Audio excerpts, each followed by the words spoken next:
Harĩ mĩaka 47 ĩrĩa Penina Wambui kuma kaunti-inĩ ya Naikuru arĩ nayo, makĩria ma mĩaka 10 we na ciana ciake 9 makoretwo magĩetha gĩa kũrĩa kĩara-inĩ. Ũkĩa mũnene ũrĩa wamagũmĩire nĩguo wamũtindĩkĩrĩirie arokage kĩara-inĩ kĩa Umoja kũrogota irio mbere ya itukanĩtio na gĩko kĩngĩ, na ũguo nĩguo ahotire kũrera ciana nginyagia ikĩigana. Ngĩambĩrĩria rĩu nginyagia ciana icio ciakwa tukĩambĩrĩria gũthiĩ ithuothe twangia tũkora tumanĩte thutha, nĩgetha ũrĩa ũkuona plastic anengere mami wao kana ikie ngũnia-inĩ, ũrĩa ũkuona kĩrĩa kuona akanengera, okorwo nĩ irio iria ciratigarĩte tukoya tũgathiĩ tũkahiũhia tũkarĩa.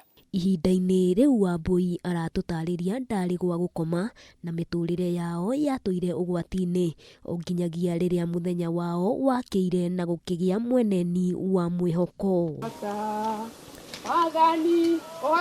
Ndathomithirio CHW Community Health Worker, ngĩthoma Location Area Advisory Council RAC, na ngĩthoma Family Matters, na ndathomeire biacara. Nĩ thutha wa gĩkundi kĩmwe gĩtarĩ gĩa gĩthirikari kwĩyumĩria na kũmũhe mathomo megiĩ kũrora andũ akũrũ ũndũ ũmwe na ciana iria ciũrũraga barabara, ndeto ĩrĩa kũringana nake nĩ mũrango na bĩnji njerũ yahingũkire mũtũrĩre-inĩ wake, amu hĩndĩ ĩyo noguo ahotire kuma thĩna-inĩ ũrĩa atũraga.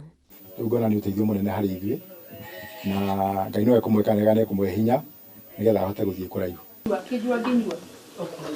Thengia na kũnyitĩrĩra na kũrora andũ akũrũ, Wambui akoretwo arĩ mũrĩmi njorua, akiuga macio mothe amarutanagĩria hamwe na o wĩra aũheaga thikũ yaguo na gũtirĩ ũndũ ũhĩngĩcanaga. Tonake kwa ihinda inene ndĩ mũrwaru nĩ andungatĩte mũno, ndĩna ngatho na ngauga Ngai amũrathime. Ona kũrĩ ũguo augĩte ndagĩte mathĩna ahĩtũkagĩra arĩ wĩra-inĩ ũyũ, arĩ nĩ hamwe na kũnyũrũrio nĩ nginyagia bamĩrĩ yake, no ningĩ ndarĩ ate mwĩhoko na wĩra wake, amu andũ aingĩ nĩ mateithĩkĩte kumana na ũteithio ũrĩa amaheaga. Rĩrĩa ndamwaga athiaga nginya gwake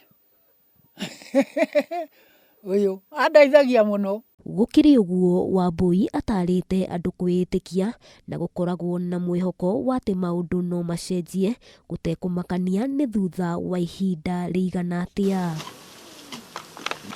Handũ-inĩ ha Kameme TV